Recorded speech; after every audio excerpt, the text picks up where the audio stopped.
Hare Krishna. Om Sri Gurubhyo Namaha. Om Sri Krishna Parabrahmane Namaha.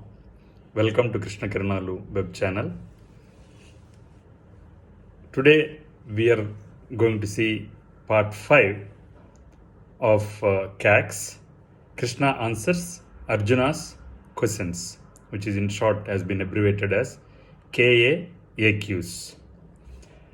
So before we get into the session, a small story about a scholar. There was once a great scholar who had mastered the art of logic, reasoning. He has learnt a lot and is revered a lot by the people. So he, in fact, defeated all the people, all other scholars in his town. And it's full again when you defeat a lot of people and you remain as number one. Of course, one thing that will come without asking is the ego.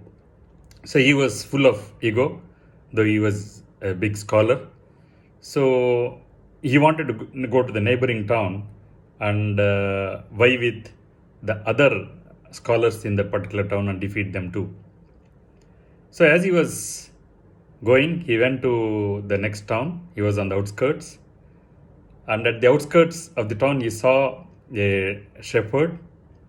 So he asked the shepherd, hello, I am so-and-so. Are there any scholars in your town? And the shepherd asked him, what for, sir? And then he said, I am so-and-so from so-and-so town. I came here to defeat other scholars. And that's the reason I would like to know if there are any scholars and what is the route for the scholar's house. So the shepherd, what he did was he took a fistful of sand that was there on the ground and showed it to the scholar and asked him, sure sir, I will tell you where the scholars are located in our town. But before that, may I know how much sand is there in my hand? And then the scholar got very angry. He asked him, what am I asking you and what are you asking me? I asked you about scholars in your town and you are saying you are taking a handful of sand and asking me. No sir, please tell me, the shepherd insisted. Then the scholar got very wild and he did not answer him. He said, then the shepherd told him, what kind of a scholar are you if you are not able to say that I am holding a fistful of sand in my fist? If you don't even have this much of knowledge, what kind of a scholar are you? So the scholar was actually thinking that the shepherd was asking him how many granules of sand is there in his fist. But what the shepherd was expecting was how much of sand was there in his fist. It was a fistful. It was such a simple answer. So the ego of the scholar was punctured there itself and he didn't go to the town. He understood what his limitations are. So knowledge is not one's own property. Every person, regardless of his position in the society, has certain amount of knowledge. The knowledge, when it is used for the benefit of others, it will benefit the individual who owns that knowledge. Knowledge is to be shared. It should not be a cause for boosting our ego, is what this moral of the story is. So this kind of knowledge, we can't be getting it from anywhere. There are no universities. There are plenty of people who can give you knowledge how to gain money, how to, trade in the stock markets, or how to do a job. But this adhyatma vidya, the spiritual knowledge, not many people can give. There are not many takers also for this spiritual knowledge because people think that spiritual knowledge will detach them from these worldly achievements, which is actually not the case. So today's first question, having said that, what is the man qualified to do? Is the first question for today. Krishna says that man has a right to work, but not to seek the fruits of work. Many a times people mistake it. Why should I not seek the fruit when I am doing work? You can seek the fruit, but there has to be certain attachment. Because if you are expecting a certain type of result and if it doesn't come, you'll actually feel depressed and deluded. That's the reason Krishna says that work without attachment, work without getting attached to the fruits of the work. Because that gives you, even whether the result is positive or negative, that gives a morale boost that you can get on with your next work or to the task. You will continue to attempt the task. So you should never be attached to the fruit of the work, but you have a right to work. You'll have to keep working.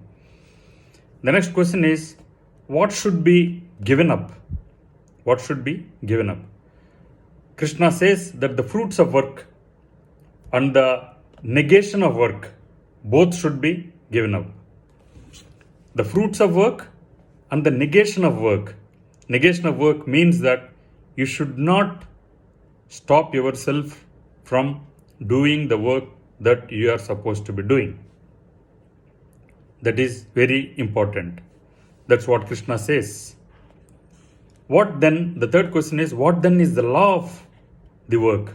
What then is the law of the work?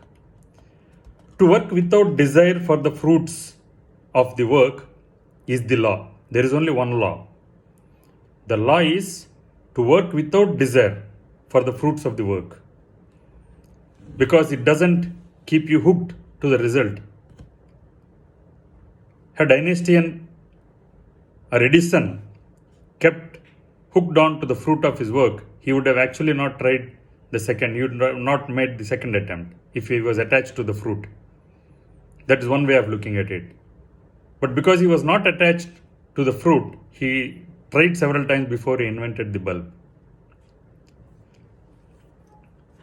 The next question is, what is yoga? Krishna has 2 points to say on this question of yoga. What is yoga? Equanimity of mind is yoga, is what Krishna says. Equanimity of mind. And then skill in action is yoga. Skill in action is yoga. The capacity to work or to act without attachment and with perfect equanimity is what is called yoga as per Krishna. This keeps, when you have equanimity of mind and you are not attached to the fruits of your work, and when you act with selflessness without expecting anything in return, you are the happiest. You can experience, you can see it for yourself. The next question is, what is the method of work? What is the method of work? Steadfastness in yoga, free from attachment and equal-minded in success and failure. Man should work. This is the method of work. I'm repeating it. Steadfastness in yoga, free from attachment and equal-minded in success and failure. This is how the man should work. This is the method which man has to adopt while working. The next question is, what is work with desire? Krishna is asking us to work without the desire for the fruits of the work. But what is work with desire? When you have a desire and you work, what is it called? That is actually, Krishna says that it is wretched. It is not good. What Krishna says is nishkama karma. Nishkama karma is the highest form of work. Nishkama means non-attachment to the desire of the fruit of the work. That is nishkama. Krishna continuously says that you should be always doing nishkama karma. That is what is actually karma yoga. Karma anybody can do. For example, you'll have to turn a screw of a particular door when you are fitting the hinge. Turning the screw is actually karma, because you can turn it anyway. But karma yoga means turning the screw in the right direction is karma yoga. Knowing how to do it and using discrimination in delivering the work is what is karma yoga. So when you turn the screw inside, it gets fit. When you turn the screw in the anti-clockwise, the hinge can be removed from the door. So knowing this and doing it is what is karma yoga. Karma, even the animals do karma, like eating, sleeping, mating, and all these things. Even animals do it. This is what is actually called karma. But karma yoga is knowing why you are doing something, is what Krishna says. So work with desire is not advisable, is not advised by Krishna. Krishna says it is wretched, it is not good to do it. The next question is, in what should a man take refuge? In what should a man take refuge? Man should take refuge in equanimity born of knowledge. In equanimity born of knowledge. Equanimity born of knowledge means the right knowledge. It is not just a knowledge that has been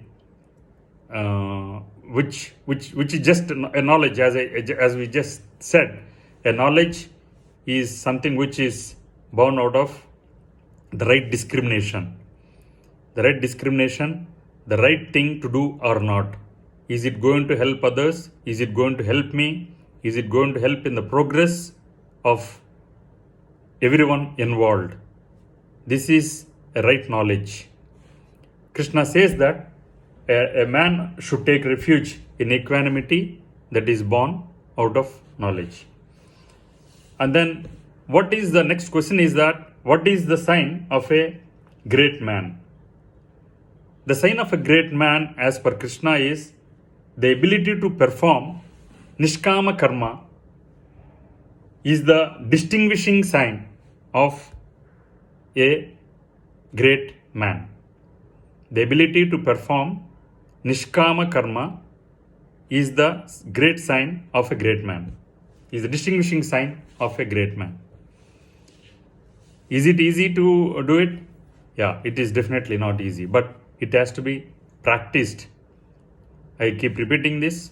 Krishna says that these things which he has propounded are not easy to do, but it is easy for somebody who keeps practicing it day in and day out, and who has vairagya, the detachment. For such people, with these two things, any person, by practicing it and having detachment, a person can perform nishkama karma. Nishkama karma is working without desire. And what will a man who performs nishkama karma, what will he attain? What will he attain is the next question. The man who performs nishkama karma, Krishna says that he will be emancipated and he will attain moksha. When we are talking about moksha, it need not necessarily be unearthly, though Krishna says that, he uses the word moksha. Actually, moksha means ananda or bliss. When you are not attached to the fruits of your work, you perform with much more vigor and with much more ability, and you'll be able to do a better job, because you know that you are not going to be disturbed by the result or the fruits of what you are going to do or what you are attempting, so that it gives you much better strength to go to the next one, or be happy with what you're doing at all points. And as we said, this last question for today, what is moksha? Moksha is freedom from samsara. Samsara, again we said, it is birth and death, which actually cause sorrow. And then from the when you're always in a state of happiness, because the results of your actions are not going to, of your karma is not going to affect you in any way.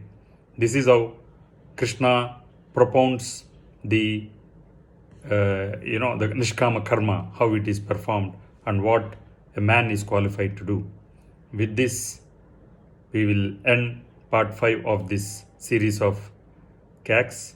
Please do see and give your suggestions to improve this. You can share your feedback on the channel. Thank you very much for being here and spending your valuable time. I am sure it is not going to go waste. Thank you so much. Hare Krishna.